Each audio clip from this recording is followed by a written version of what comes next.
Bonjour chers amis de Radio NRV, nous nous retrouvons pour une nouvelle émission consacrée à la jeunesse.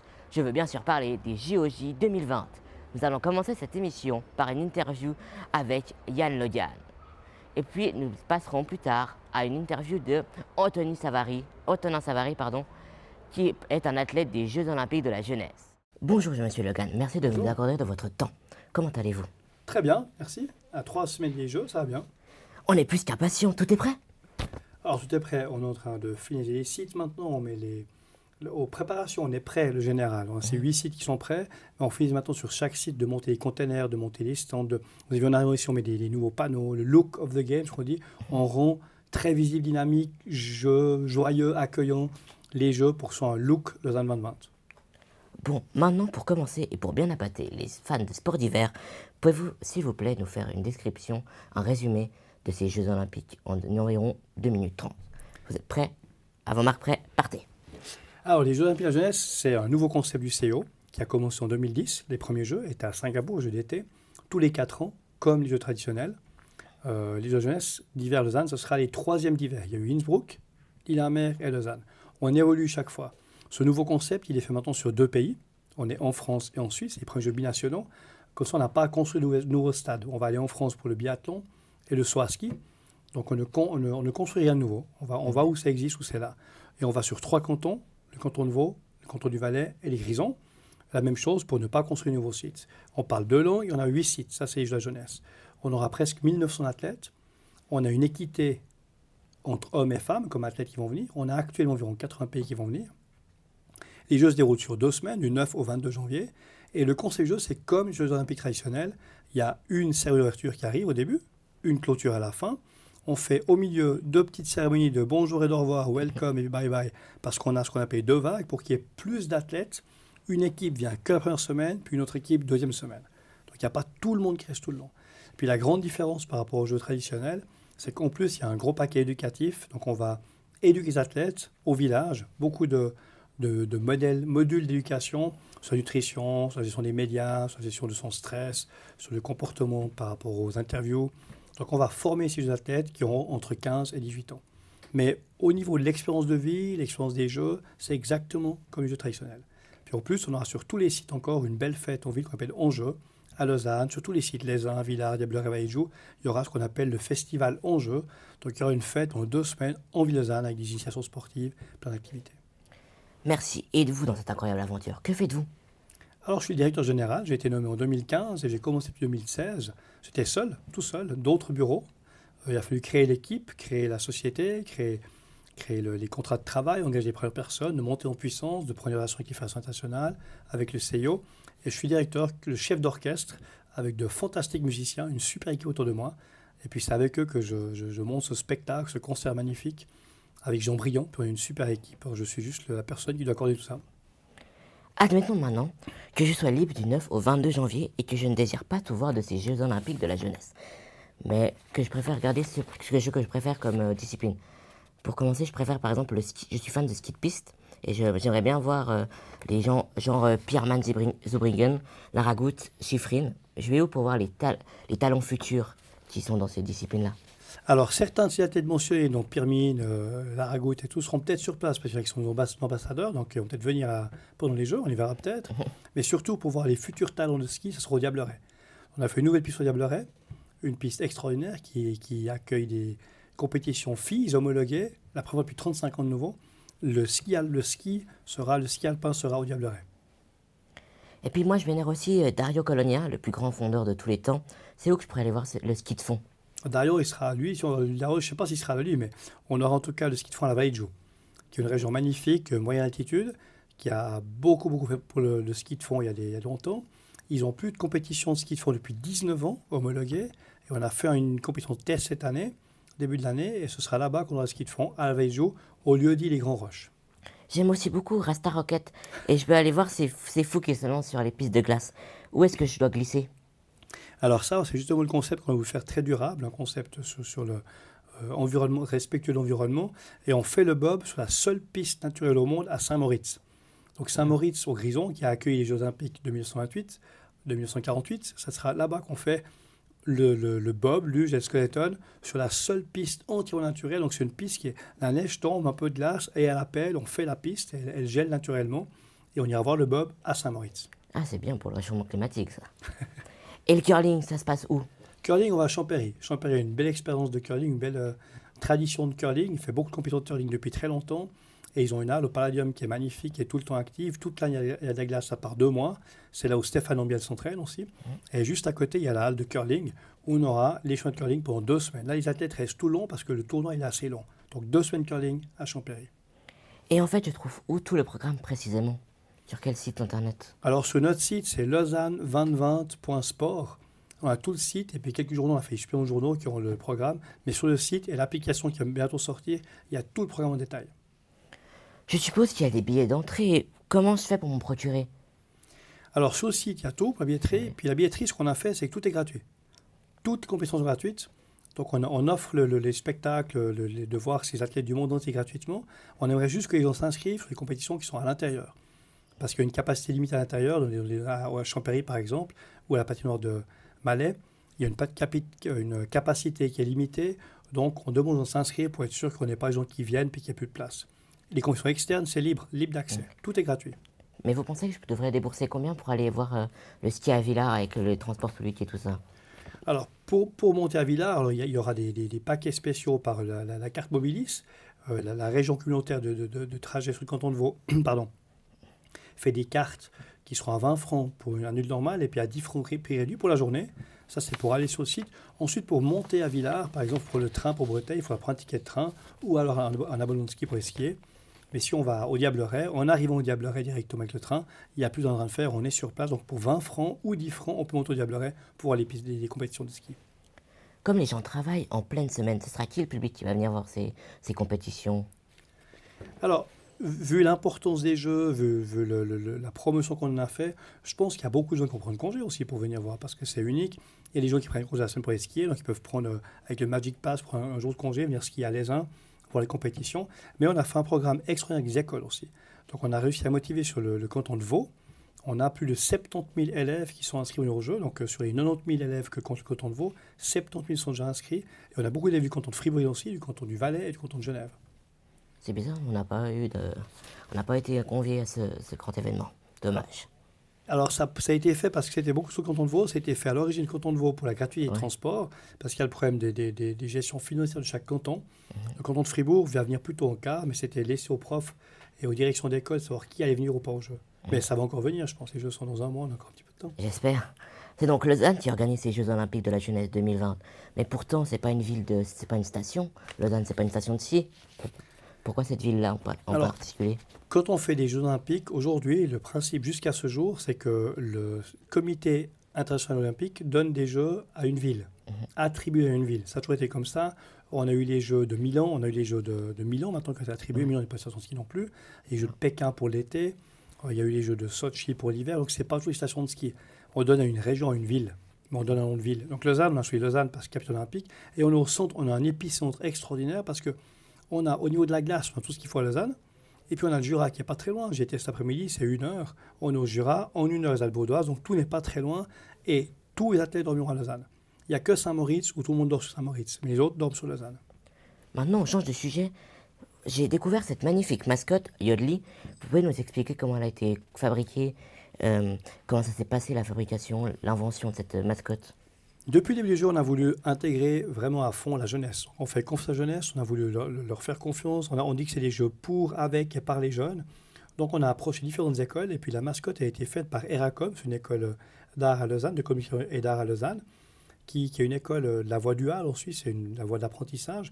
C'est des jeunes qui avaient entre 16 et 21 ans.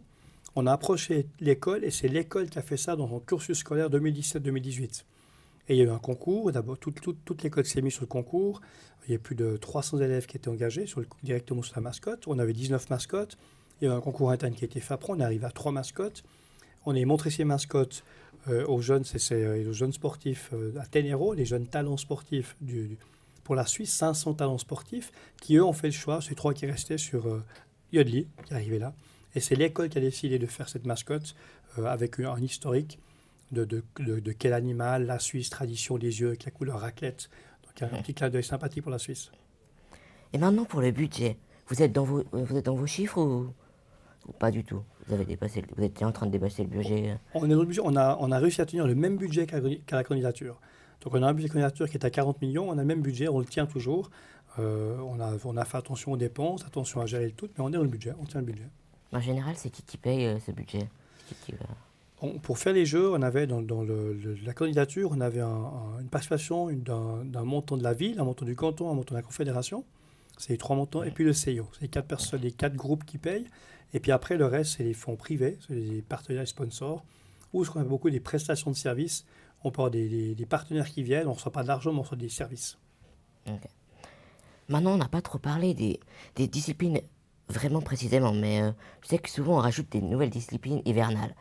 Est-ce qu'il y aura quelque chose de nouveau cette année? Au jeu de la jeunesse, ce qu'on a fait vraiment d'exceptionnel maintenant, c'est qu'on a réussi à mettre le ski d'alpinisme. Alors on a les 7 sports qu'il y a aux jeux traditionnels, les mêmes sports qu'il y a partout. Et puis on a en plus mis le ski alpinisme, ça c'est la montée, la peau de phoque. Donc en Suisse, on a un pays de peau de phoque, on adore ça, on a la patrouille glacier. On a réussi à mettre ça au jeu. Donc pour la première fois aux Olympiques de la jeunesse, aux Jeux Olympiques tout court, il y aura le ski alpinisme. Et pour la petite anecdote, ça c'est un sport supplémentaire qu'on a amené. Et on a aussi mis pour la première fois comme discipline le 3 contre 3 hockey sur glace. Donc pendant les Jeux, on aura le 3 contre 3, ce qui n'existe pas d'habitude. L'anecdote que je vais donner, c'est que le basketball a fait du 3 contre 3 pour la première fois à Singapour aux Jeux de la jeunesse. Et ce sera maintenant aux Jeux de Tokyo. Et le 3 contre 3 au basket mondial, c'est quelque chose qui a un grand succès. Comment on fait pour décider l'ajout d'une nouvelle discipline? Alors on travaille tous ensemble avec le CIO, donc le Comité international olympique, avec les fédérations internationales concernées, avec nous, parce qu'il faut qu'on trouve le lieu où on veut mettre cette discipline supplémentaire. Il faut que ça joue le budget. Il faut que le CIO accepte un nouveau sport. Donc il faut que la fédération soit reconnue, qu'elle montre l'intérêt de faire ce sport, que le CIO reconnaisse le sport qui va venir, et puis aussi que nous on ait la place et l'argent pour le faire ensemble. Donc c'est un long processus qui a duré environ une année au tout début en 2016. Imaginons que je suis un champion belge de 7 ans. Je suis un champion belge de sport, de snowboard, de ski de fond et de saut à ski. Est-ce que j'ai le droit de participer au GOJ? Alors 7 ans, c'est un petit peu jeune, parce que c'est de 15 à 18 ans les jeunes qui vont venir. Mais le processus pour devenir pour participer au jeu, c'est un processus de sélection. Donc ça veut dire que tout d'abord, on définit les disciplines et les sports qu'on va avoir, ce dont j'ai parlé tout à l'heure. Alors on aura ces sports, ces disciplines. Une fois qu'on a mis le programme, on va définir avec les fédérations internationales qui sont responsables des critères, les critères pour participer au jeu. Donc les temps, les qualifications, pas de hockey sur glace, différents critères de qualification. Dès que ça c'est défini, on définit avec les fédérations internationales et le CIO, on définit les quotas. On va dire il y aura tant pour le ski de fond, il y aura tant pour le hockey, tant pour... Donc on a les quotas, on a les temps définis, et puis après on va demander aux nations qui est intéressé à amener du monde par sport. Donc on va dire à la Suisse, vous voulez faire quel sport? Ce sport, ce sport, ce sport. On met des quotas maximum par sport par pays. Puis après tout ça, on fait un grand patchwork, un melting pot, on met tout ensemble pour décider, voilà, ces pays qui ont beaucoup de médailles ont droit à tant de places, beaucoup plus, que les pays qui ont peu de médailles, moins de places. Ça, c'est les critères. Puis une fois qu'on a ça, les comités nationaux olympiques, à l'interne, chez eux, vont demander à toutes leurs fédérations nationales qui est-ce que tu vas inscrire au jeu par rapport aux critères, qui est-ce que tu veux qui viennent. Puis après, il y a des compétitions, des concours qui se font. Et puis les jeunes qui viennent, il faut qu'ils aient été sélectionnés, qu'ils aient fait les temps minimum pour venir au jeu. Quelles sont dans les 80 nations qui vont venir au GOJ, que vous aviez dit au début, quelles sont les nations les plus connues qui vont participer au GOJ, à part la Suisse, bien évidemment? Alors, on a toutes les compétitions toutes les nations de sports d'hiver connus, Norvège, États-Unis, la France, l'Autriche, l'Italie, tout le monde sera là. On a une très grosse délégation qui vient de Chine aussi, on aura. Et puis la grande délégation de Russie qui va venir. Donc tous les pays des sports d'hiver seront là. Et combien y a-t-il d'athlètes sélectionnés en tout? Alors la sélection, j'ai expliqué avant les quotas, comment on arrive aux quotas. Donc on a défini ces 1880 athlètes, c'est les quotas. Ensuite, il faut que les gens se sélectionnent. Donc on est maintenant en train de faire le processus. On devrait recevoir ces prochains jours exactement le nombre de personnes qui va venir. Mais ce sera au maximum 1880 parce que c'est la capacité qu'on a maximale. Alors peut-être ce sera 1750, 1800, 1820, mais ça, 1880, on attend ces derniers chiffres ces jours, parce qu'il est possible qu'une nation se soit annoncée pour faire du ski de fond et qu'elle n'a pas d'athlète qui a fait les temps. Donc il y a peut-être des places qui vont se libérer. Une petite dernière, comme pour mettre une touche de symbolique à ces magnifiques JOJ. Pour nous, le moment de l'allumage de la flamme, c'est quand même l'un des moments les plus importants des Jeux Olympiques. Pouvez-vous nous expliquer la symbolique grecque et son histoire, s'il vous plaît? Alors, on a la chance d'aller on était au mois de septembre à Athènes, sur la flamme, et il y a tout un rituel qui est là, symbolique et extraordinaire. On est une espèce de coupole métallique, avec, comme en argent, aluminium, qui reflète les rayons du soleil. Et il y a tout un spectacle, une tradition, un rituel qui est fait avec une prêtresse, la grande prêtresse, qui va allumer un laurier avec la lumière du soleil. Le soleil éclaire cette vasque. On met un bout de laurier, ça brûle. Et une fois que la flamme prend, on a une première torche. On allume cette torche, cette flamme, donc c'est la flamme olympique qui vient des rayons du soleil. On la met ensuite dans une lanterne, et c'est la lanterne qu'on ramène en Suisse. Et on a une lanterne de secours, parce qu'à Athènes, on va allumer une deuxième lanterne. Donc on a 2 lanternes, l'origine et une autre, 2 flammes. L'origine a une flamme de secours. On ramène ça en Suisse, ces 2 flammes. Elles sont ici maintenant, elles sont gardées par les pompiers à Lausanne, jusqu'à la cérémonie. On a fait un tour de la flamme en Suisse, donc on a sorti cette flamme pour la montrer en Suisse. Mais ce qui va se passer de très symbolique et de très très fort, c'est que cette flamme qui vient du soleil, elle va être le 8 janvier, on fait un relais réel en ville de Lausanne, où les gens vont se passer la torche. Après, on la remet chez les pompiers, et le 9, cette flamme va ressortir les pompiers pour la dernière fois, puis elle va venir à la cérémonie d'ouverture, puis elle va être allumée par surprise. La femme, elle va allumer la vasque olympique, et ça sera la grosse flamme olympique qui va brûler pendant tous les Jeux, cette fois 24 heures sur 24, visible du public, et puis elle s'éteindra à la fin des Jeux le 22 janvier, quand les Jeux seront clos, et cette vasque ne se rallumera plus jamais. Donc la flamme a été allumée par le soleil, symbole de paix, symbole des valeurs de l'olympisme, et puis elle va s'éteindre juste à la fin des Jeux. Donc c'est la seule flamme que les pompiers n'ont pas l'ordre d'éteindre. Exactement. Ils ont un gros panneau, on a vu, ils ont mis un tableau dans leur bureau, ils disent de surtout pas éteindre. Merci Monsieur Logan de nous avoir accordé ce temps. Que la flamme chaude de l'olympisme et de Noël vous habite durant toutes ces vacances et de ce magnifique mois de janvier. On peut juste répéter le site référence sur lequel on trouve toutes les infos, s'il vous plaît? lausanne2020.sport. Joyeux Noël, comme l'a dit Pierre de Coubertin, et comme l'a dit Pierre de Coubertin, Sitius, Altius, Fortius. Et pour ceux qui ne connaissent pas bien le latin, cela signifie plus haut, plus chaud et plus fort. Bonjour, pour cette deuxième partie, nous avons la chance d'interviewer Antonin Savary, un jeune athlète fribourgeois, un fondeur hors du commun, mais un bon zodze. Alors comment ça va? Ça va très bien et vous? Mais bien, merci. Merci, ça va très bien. Vous avez fait bon voyage depuis Brigue? Excellent, merci. Et puis du coup, la fameuse question, est-ce que vous avez été pris au JOJ? J'ai reçu un appel dans le train justement de mon entraîneur et oui, je suis pris aux Jeux Olympiques de la Jeunesse 2020. Bravo. Merci. Yes, toutes nos ficelles de caleçon, c'est la classe. Bon, vous pouvez nous dire comment ça se fait que vous avez pris, comment ça se fait que vous étiez pris pour ces Jeux Olympiques? Qu'est-ce que vous avez fait qui vous a qualifié à ces Jeux? Alors ce qui m'a surtout qualifié à ces Jeux, c'était la première course de la saison que j'ai eue à Ulriken, dans la vallée de Conches, au Valais, où j'ai disputé 2 disciplines, une le samedi et une le dimanche. Le samedi, c'était les sprints, c'était en style skating, donc on patine, où j'ai gagné dans ma catégorie. Et le dimanche, c'était en classique, c'était sur un 10 km, et j'ai fait 2e. Bravo. Merci. Avec Noah, on a vu que vous faisiez partie du cadre régional de ski roman. Et c'est difficile d'atteindre un niveau pareil. Alors, ouais, ça fait un moment que je suis à ski roman, disons qu'ils prennent les gens assez tôt, en U14, donc moins de 14 ans. Ça fait un moment que je suis là-bas et disons à un niveau pareil, c'est difficile à dire parce que chaque année on progresse, plus on s'entraîne, plus on va progresser. Mais c'est vrai que déjà au début j'avais un petit talent, même sans m'entraîner j'étais déjà un petit peu dans le haut du classement. Puis ensuite, à force de s'entraîner, à devenir de plus en plus sérieux dans ses entraînements, on devient de plus en plus fort aussi. Puis ce qui m'a surtout, je pense qu'il a surtout fait de moi, ce que je suis maintenant, c'est que je suis rentré dans cette école sport-études à Brigue, donc où j'arrive vraiment bien à concilier sport et études. Puis je pense que voilà. Vous avez dû sacrifier beaucoup de votre temps libre pour en arriver là? Alors j'appellerais pas ça perdre du temps libre parce que même quand je m'entraîne, donc j'utilise ce temps libre pour m'entraîner, c'est pas une perte de temps libre parce que j'aime toujours m'entraîner et puis franchement je sais pas ce que je préférerais faire d'autre que de m'entraîner durant ce temps. Et l'été, on s'entraîne. Enfin, vous vous entraînez comment? Je pense pas qu'on vous amène des camions de neige jusqu'à Ria tous les jours. Effectivement, on n'amène pas des camions de neige jusqu'à Ria tous les jours. Bah, on a différentes façons. On peut faire le ski de fond, c'est un sport physique, donc d'endurance. Donc pour entraîner cette endurance, on a différentes façons de l'entraîner. On peut faire, entre guillemets, tous les sports sont bons pour l'entraîner. On fait de la course à pied, du vélo de route, du VTT, du ski à roulettes. C'est, disons, ce qu'on fait le plus souvent, c'est une imitation du ski de fond, mais l'été. C'est des engins, des petits skis comme ça, avec des roulettes dessous. Et, c'est la même technique que le ski de fond, donc pour entraîner la technique ou bien l'endurance relative au ski de fond, c'est une bonne chose. Et puis à part le ski de fond, vous faites autre chose? Oui, j'aime aussi sortir avec des amis.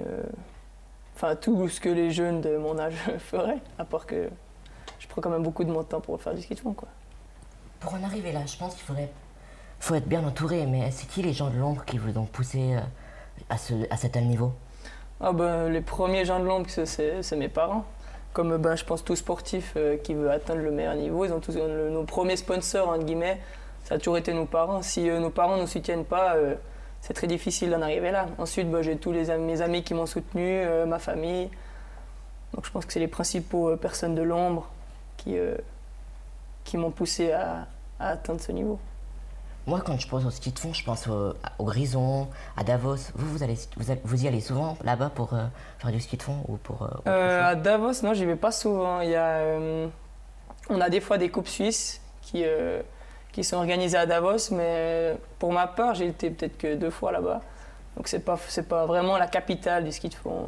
En Suisse, il y a aussi plein d'autres endroits. Puis sinon, en Suisse, c'est quoi les autres endroits qu'on peut faire des bonnes pistes de fond? En Suisse romande, c'est lesquels? En Suisse romande, je dirais, y a tout près de chez nous, il y a les monts de Ria. Ouais. Juste en dessus de Ria, Marsens-Ria, où on a un joli centre là-bas quand il y a de la neige, donc ça c'est pas tout le temps, mais quand le temps nous le permet, c'est vrai il y a un joli terrain de jeu. Sinon, on va beaucoup à Impfang aussi. Enfin, la Villette, c'est près d'Jaun, où il y a aussi beaucoup de neige, enfin plus souvent de la neige qu'au mont de Marsens, et puis c'est souvent là-bas qu'on y va quand il n'y a pas de neige. Et pour ces JOJ 2020, vous savez, vous allez courir pour récolter les médailles d'or? Alors, je peux pas dire maintenant si je vais courir oui ou non pour des médailles, parce qu'on connaît pas du tout le niveau, entre guillemets, de nos adversaires, parce que c'est la première fois qu'on se rencontre, entre guillemets, vu qu'on n'a pas encore eu la chance de faire des coupes internationales. J'ai déjà eu la chance de faire des coupes continentales, donc c'est avec 11 pays un peu du centre de l'Europe, mais sans les pays nordiques comme la Norvège, Finlande, où entre guillemets c'est le sport de la nation, donc où il y a les meilleurs sportifs. Mais j'ai hâte de voir à peu près où je me situe là-bas, puis si je peux faire une médaille, tant mieux pour moi. Avec le réchauffement climatique et les problèmes d'altitude, ça vous arrive d'aller vous entraîner au-delà de nos frontières? Oui, bien sûr. L'été, par exemple, comme tu as dit, on n'amène pas des camions de neige tous les jours à Ria, mais on va des fois en Allemagne. Ça s'appelle je sais plus le nom maintenant, mais on peut y aller. Et puis il y a un grand tunnel, un grand tunnel où il y a de la neige qui est produite à l'intérieur, puis il y a une boucle de, je crois qu'on peut faire 3 km là-bas, voilà. Et au niveau compétition, c'est quoi votre meilleur résultat? Mon meilleur résultat, disons que j'ai quand même eu un petit creux il y a, je dirais l'année dernière et il y a 2 ans, parce que j'ai commencé à grandir assez tard pour mon âge. Et donc j'ai eu un petit creux c'est-à-dire que tous mes adversaires avaient déjà grandi, pris de la force et tout, et moi j'étais encore un petit gamin à côté, donc j'avais pas trop les chances. Mais cette année, je me suis un petit peu mis à niveau. Puis là, pour l'instant, justement, j'ai gagné la première Swiss Cup, là, le sprint, en U18, ça veut dire les moins de 18 ans. J'ai fait 5e en U20, des moins de 20 ans. Et ça, pour moi, c'est le meilleur résultat pour l'instant, mais ensuite, j'espère qu'il y en a plein d'autres qui vont suivre. Et de nouveau, dans les compétitions, vous en faites beaucoup en Europe ou parfois vous allez ailleurs Alors non, disons en ski de fond, c'est un sport, comme j'ai dit, d'endurance. Et puis avec, je disais, avant la catégorie U20, donc les moins de 20 ans, on n'a pas trop l'occasion d'aller voyager, faire des courses internationales. Mais j'ai déjà eu l'occasion d'aller en Italie pour faire une coupe continentale, comme je vous expliquais avant, avec ce centre de ces courses alpines, en guillemets, c'est ça, les régions alpines. La semaine prochaine, je pars pour l'Autriche, pour de nouveau une de ces courses. Combien de skieurs du centre de formation de Brigue ont été pris à ces JOJ? Je peux pas encore, je sais pas du tout. Pour l'instant, je crois que je dois être le seul, mais je suis pas sûr. Mon entraîneur, il m'a pas dit les autres qui étaient pris. Donc, puis il y aurait un potentiellement qui pourrait aussi y aller, mais je peux pas te dire si oui ou non. Vous ressentez quoi d'avoir été pris? Vous vous sentez un peu comme Dario Colonia, non? Ouais, je dirais pas que je peux encore me comparer à Dario Colonia, mais ça me fait plaisir de pouvoir représenter ma nation. Mais je sais que c'est pas la fin. Les Jeux Olympiques de la jeunesse, c'est un événement. Donc ça veut dire que ça va pas propulser ma carrière, ça va pas. Après, il y aura pas de avant les Jeux Olympiques et de après les Jeux Olympiques. C'est juste un événement dans ma carrière, dans mon. Je ne pourrais pas comment ça s'appelait, dans ma je dis carrière, je sais pas, carrière sportive. Mais sinon, le plus gros objectif de ma saison, c'est de rentrer dans les 4C, c'est-à-dire le cadre national. Donc après les camps, je les ferai plus avec ski roman, mais avec Swiss-Ski. Et je pourrais justement plus facilement participer à ces coupes continentales. Et puis après gravir les échelons à l'intérieur de Swiss-Ski pour arriver peut-être un jour au même niveau que Dario. Je pense que vous avez vu et même entendu que la Russie va être refusée de 4 ans de Jeux Olympiques. Vous trouvez ça juste? Ouais, c'est bien que tu me poses la question parce que je viens de voir un film sur Netflix, ça s'appelle I Care, c'est justement l'explication de cette polémique sur le dopage en Russie. Puis moi, ouais, je suis pour parce que quand j'ai vu justement ce qui s'est manigancé là-bas, je trouve un peu normal. Après, peut-être que pour les athlètes, c'est un petit peu dur parce qu'il y en a peut-être certains qui n'étaient pas dans ce lot ou bien j'en sais rien du tout, mais c'est sûr que punition, faudra punir parce que c'est pas normal. Et en toute franchise, vous pensez que dans votre catégorie, le dopage, ça existe aussi? Enfin, c'est possible? Non. Pas, en tout cas, j'espère pas parce que sinon, ce serait quand même un petit peu du n'importe quoi parce qu'il y aurait aucune, comment dire, ça servirait vraiment à rien de se doper à mon âge. Il n'y a aucun intérêt. Se doper au plus haut niveau, c'est pour les sponsors, pour la gloire, etc. Être champion suisse, au bout d'une année, c'est oublié. En tout cas, j'espère pas que ça se passe. Il y a du dopage dans ma catégorie. Vous signerez pour être sûr de l'avoir? Vous signerez que vous l'auriez ou non? Disons, comme je l'ai dit avant, les Jeux Olympiques de la jeunesse, pour moi, ça va être une expérience. Donc ça va être une expérience de me confronter avec des autres nations. J'ai déjà eu l'occasion de le faire au EIOF l'année passée. C'était aussi pas comme les Jeux Olympiques, c'était le festival olympique de la jeunesse européenne, donc qui rassemblait seulement les pays européens. Donc là, ça va être mondial. Et, je pense pas que j'ai pas en tout cas cette idée-là maintenant. Disons que si je savais à peu près à qui me confronter, je dirais oui, je signerais pour la médaille d'or. J'ai envie de la médaille d'or. Si je savais mes chances entre guillemets. Mais maintenant, là, tout de suite, forcément, une médaille d'or. Ça se refuse pas, mais je sais pas. Je prends plutôt ça comme une expérience. Voilà, cette interview touche maintenant à sa fin. Merci Monsieur Anthony Savary d'être venu depuis Brigue pour nous. Merci. Mais nous avons une dernière petite question piège.